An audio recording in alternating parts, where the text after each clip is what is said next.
Hello guys! Ayan, mayroon tayong pansit niluto para sa ating pagkain. So, please subscribe, like, and share. So, ayan, sa umaga pagising ko, ito na yung aking gawain. Magpakain ako ng aking mga alagang kalapati. Pagtapos ko sila mapakain, maliligo na ako punta sa work. So, ngayon nandito na ako sa trabaho. Nandito ako nagdaan sa aking mga tanim dahil nagtubig tayo ng ating halaman. So, dito na tayo ngayon sa ating part ng pagluluto. Ayan, mayroon tayong kawali. Nilagyan ko ng tubig. Pakuluin lang natin siya guys. Naglagay ako ng isang Maggi cubes para magkaroon ng lasa ang ating sabaw. So, ito yung ating gulay, carrots, zucchini, at saka mayroon tayong repolyo. So, pag kumulo na yung tubig guys, ihuhulog na natin ang ating carrots at saka zucchini. Una natin yan ilagay dahil medyo matigas yan guys. Yan ang ating uunahin. So, huhukayin lang natin siya at antayin natin maging half cook na siya guys. So, saglit lang siya guys, pag half cook na, isusunod na natin yung ating repolyo. So, pag half cook na din yung ating repolyo, i-drain na natin siya guys. Pero, hindi natin siya itatapon yung sabaw na pinaglutuan natin yan ng gulay. Dahil gagamitin natin yung sabaw niya sa ating pansit mamaya. So, ito na guys, na-drain na natin ang ating mga gulay. So, dito sa kawali, same na kawali, maglagay lang tayo ng oil. Then, painitin lang natin siya guys. Then, ito pala yung aking chicken. Leftover ko yan siya nung isang araw. Gilagay ko lang sa ref. So, inilabas ko kanina para yan ang isahog natin sa ating pansit.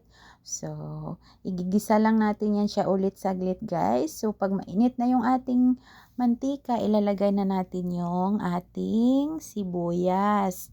So, intayin lang natin yung sibuyas natin maluto. At ito naman ang aking gawing pansit. Ito ay spaghetti na thin, yung maliliit na spaghetti. So, dahil wala ako may makitang fresh pansit dito, yan ang gagamitin natin guys. So, pag malapit na maluto yung ating sibuyas, ilalagay na natin yung ating garlic at ginger fresh na giniling. Din maglagay na rin tayo ng 2 sili at saka bell pepper. So, intayin lang natin maluto yan guys, ang ating mga ingredients. Then, maglalagay din tayo dyan ng soy sauce para magkaroon ng lasa ang ating pansit. Then, naglagay ako dyan ng kunting sugar, isang Maggi cubes. Then, huhukayin lang natin siya guys hanggang sa matunaw yung ating nilagay na mga powder. Naglagay din ako dyan ng isang kutsarita na paminta powder. So, ito na yung ating chicken guys. Ilalagay ko na sa ating ginisang sibuyas para magkaroon siya ng lasa. So, saglit na lang siya guys kasi luto naman yung chicken natin. So, bali parang ininit na lang natin siya guys, no?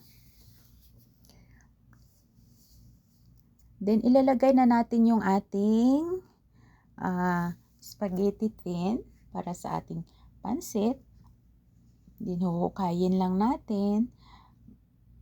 At saka yung ating sabaw na nilaga kanina sa ating vegetables, sa mga gulay, yun ang gagamitin natin pang sabaw guys para lumambot yung ating pansit.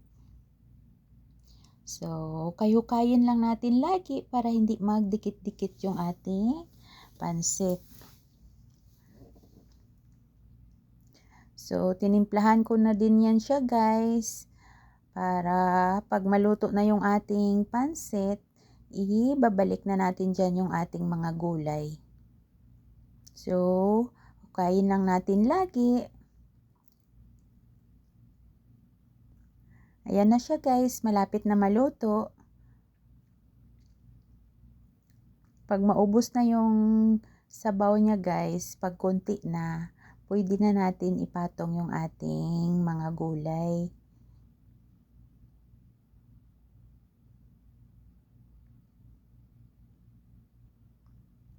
So ayan, konti na masyado ang sabaw, konti na at luto na din ang ating pansit. Pwede na natin ilalagay ang ating mga gulay guys. Ayan. So masarap siya guys.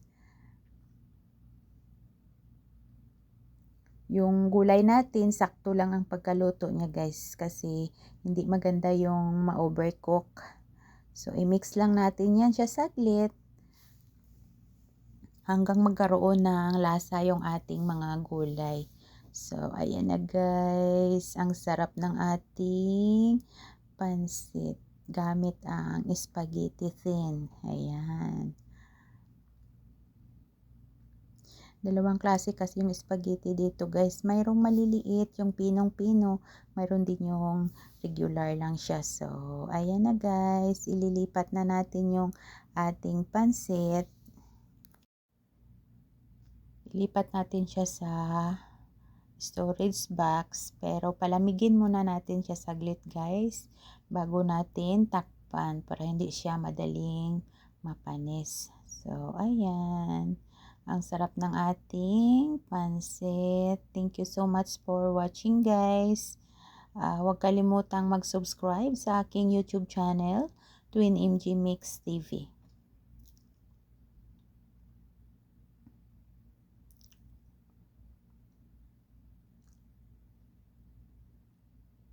So let's eat na guys. Luto na ang ating pansit at subukan nyo din gumawa ng pansit gamit ang spaghetti thin. So, thank you so much for watching guys. Ayan, bye-bye.